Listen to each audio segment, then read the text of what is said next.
जय हिंद दोस्तों। फ्रेंड्स, आज के सेशन में हम डिस्कस करेंगे एक बहुत ही इम्पॉर्टेंट पॉइंट को। गवर्नमेंट डिपार्टमेंट्स में कौन सा डिपार्टमेंट आपके लिए सूटेबल है, ये कैसे जानें। मेरे बहुत सारे फ्रेंड्स मुझसे डिस्कस करते हैं कि ये पर्टिकुलर डिपार्टमेंट मेरे लिए अच्छा है कि नहीं, इन दो डिपार्टमेंट्स के बीच में कौन सा डिपार्टमेंट मेरे लिए अच्छा है, एंड सो ऑन।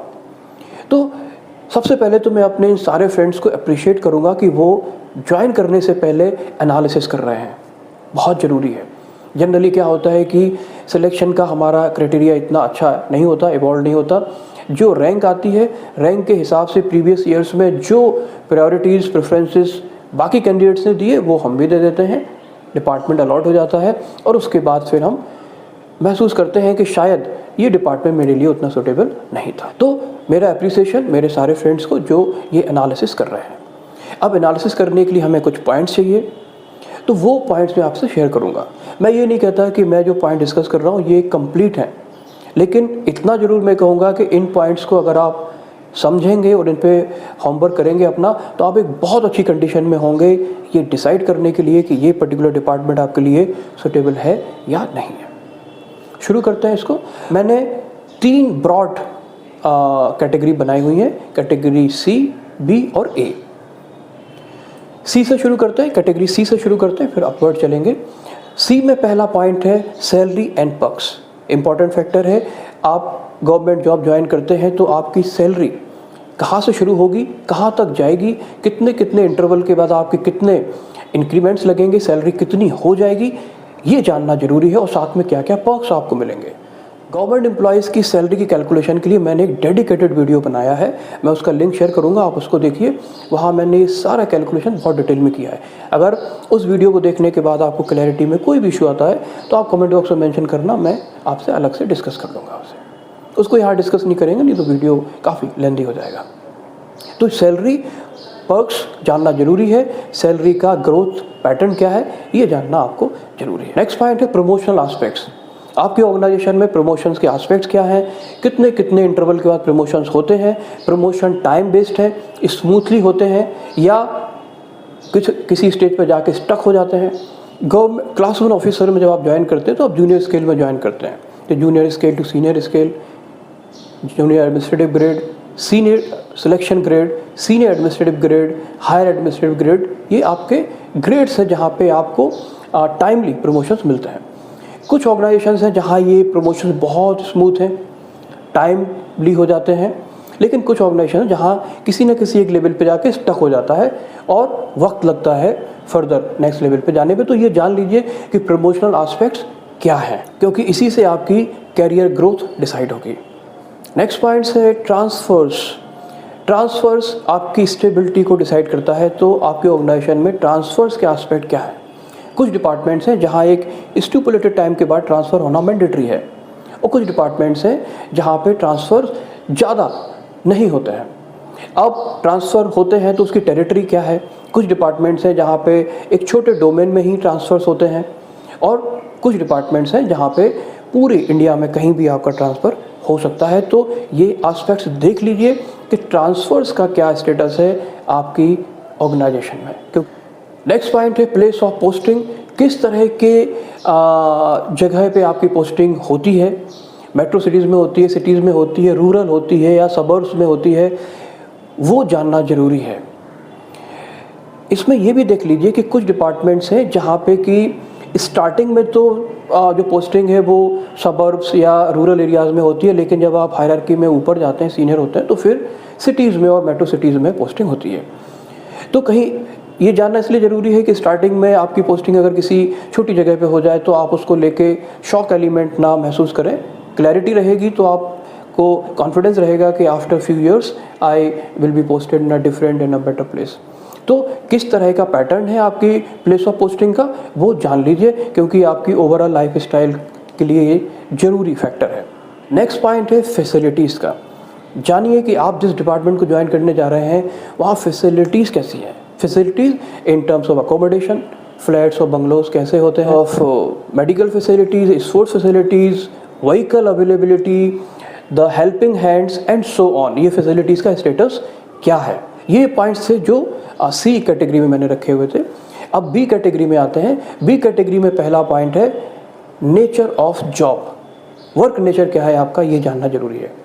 एडमिनिस्ट्रेटिव है, मैनेजरियल है, टेक्निकल है, या इनका कॉम्बिनेशन है, फील्ड जॉब है, डेस्क जॉब है, या कॉम्बिनेशन है। आपको कौन सा सूट करता है वो जानिए, नेचर ऑफ जॉब क्या है। नेक्स्ट पॉइंट है लर्निंग एंड डेवलपमेंट। देखिए कुछ ऑर्गेनाइजेशंस हैं जहां आप एक ही वर्टिकल में प्रमोट होते हैं, मतलब एक ही वर्टिकल में काम करते हैं और उसी में आप अप द लेडर जाते हैं, प्रमोट होते हैं। दूसरी ऑर्गेनाइजेशन होती हैं, कुछ ऑर्गेनाइजेशन है जहाँ पे कि आप डिफरेंट वर्टिकल्स में आपकी पोस्टिंग होती है या हो सकती है। अब दोनों के अपने फ़ायदे हैं, दोनों के अपने कुछ फ्लिप साइड भी हैं। जैसे अगर आप एक ही वर्टिकल में रह के प्रमोट होते हैं तो इसका पॉजिटिव पार्ट है कि आप अपने डोमेन के एक्सपर्ट हो जाते हैं। तो जैसे जैसे आप सीनियर होते जाते हैं you become a more confident man, और आपको बहुत ज़्यादा फिर लर्निंग नहीं करनी होती क्योंकि आप ऑलरेडी लर्न कर चुके होते हैं। फ्लिप साइड इसका ये है कि लाइफ मोनोटोनस हो जाती है, बोरिंग हो जाती है, क्योंकि आप वही किए जा रहे हैं सालों से, आगे भी वही करते रहेंगे। दूसरा जो पार्ट है जिसमें डिफरेंट वर्टिकल्स में पोस्टिंग होती है, उसका पॉजिटिव पार्ट है कि आपको लर्निंग का मौका मिलता है, सेल्फ डेवलपमेंट का मौका मिलता है, मोनोटोनिटी आप ब्रेक करते हैं। फ्लिप साइड ये है कि आपको मेहनत करनी पड़ेगी, आप नए वर्टिकल में जाएंगे तो फिर से आपको सीखना है। तो देख लीजिए आपको क्या सूट करता है। नेक्स्ट पॉइंट है power, authority and public interface. तो कुछ लोग हैं जिनको ये अच्छा लगता है, तो इसके प्रॉस एंड कॉन्स भी जानने ज़रूरी हैं। जब आप पब्लिक फिगर होते हैं, पावर एंड अथॉरिटी होल्ड करते हैं, तो आपकी इम्पोर्टेंस होती है सोसाइटी में, आपको लोग पसंद करते हैं, आपके आसपास रहते हैं, आपको अच्छा लगेगा कि आप इम्पोर्टेंट फिगर हैं सोसाइटी में। फ्लिप साइड ये है कि प्रेशर भी होता है फिर उसी के प्रोपोर्शन में। जब आप एक इम्पॉर्टेंट और पावरफुल पोस्ट होल्ड करते हैं, पब्लिक फिगर होते हैं, तो आपको उसी रेशियो में प्रेशर को भी हैंडल करना होता है। देख लीजिए आपकी प्रायोरिटी कहाँ पर। नेक्स्ट पॉइंट है इंफ्रास्ट्रक्चर एंड वर्किंग एनवायरनमेंट। इसको जान लीजिए। देखिए जिस ऑर्गेनाइजेशन को आप ज्वाइन कर रहे हैं, डिपार्टमेंट को ज्वाइन कर रहे हैं, वहाँ पे जो वर्किंग एनवायरनमेंट है वो कितना इस्टेब्लिश्ड है, यानी वहाँ पे जो वर्किंग का प्रोसेस है वो इस्टेब्लिश्ड है, वर्किंग रूल्स एंड रेगुलेशंस वहाँ पे क्लैरिटी के साथ हैं, मैनुअल्स हैं इन प्लेस। अगर ज़रूरत पड़ती है तो आप रेफ़र कर सकते हैं कि किस कंडीशन में आपको क्या डिसीजन लेना है।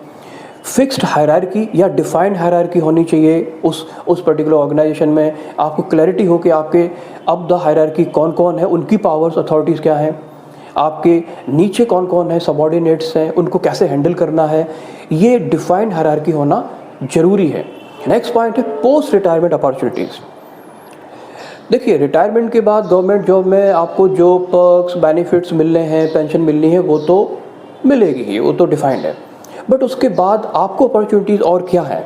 आप किसी एडवाइजरी कमेटी के मेंबर हो सकते हैं, कमीशंस के मेंबर हो सकते हैं, आप कंसल्टेंसी में अपने एक्सपीरियंस को एक्सप्लोर कर सकते हैं in terms of infrastructure, in terms of taxation, in terms of policy making and so on. क्योंकि आपने ओवर द ईयर्स जो लर्निंग की है, क्या पोस्ट रिटायरमेंट आप उसको यूटिलाइज कर पाएंगे, उसकी कितनी अपॉर्चुनिटीज़ है, ये डिपार्टमेंट टू डिपार्टमेंट वेरी करता है और ये भी जानना ज़रूरी है। तो ये मेरी बी कैटेगरी थी। अब ए कैटेगरी में आते हैं। एक कैटेगरी में पहला पॉइंट है वर्क लाइफ बैलेंस। बहुत बहुत बहुत ज़रूरी है जानना। Ultimately you are aspiring to lead a good life, a happy life. तो हैप्पी लाइफ तभी हो सकती है जब आपका प्रोफेशनल डोमेन और पर्सनल डोमेन में एक बैलेंस हो, एक इक्विलिब्रियम हो जो आपके कंट्रोल में हो। आप देख लीजिए कि जो डिपार्टमेंट आप ज्वाइन करने जा रहे हैं वहाँ पे प्रोफेशनल कमिटमेंट्स क्या हैं, क्वांटम ऑफ वर्क क्या है, और आपकी जो पर्सनल रिक्वायरमेंट्स है उतना आपको स्पेस, उतना टाइम आपको मिलेगा या नहीं। वर्क लाइफ बैलेंस जानना बहुत ज़रूरी है। जनरली इग्नोर होता है, ड्यूरिंग द जॉब पता चलता है तो अंदर एक स्ट्रेस क्रिएट होता है और आदमी जॉब को एंजॉय करना कम कर देता है, जो कि अच्छा नहीं है। आप अपनी जॉब को एंजॉय जरूर करें, ये बहुत बहुत ज़रूरी है। तो वर्क लाइफ बैलेंस आप जानिए कैसा है, कैसे जानेंगे ये मैं किसी और वीडियो में आपके साथ डिस्कस करूंगा। नेक्स्ट पॉइंट है पर्सनल फैक्टर्स।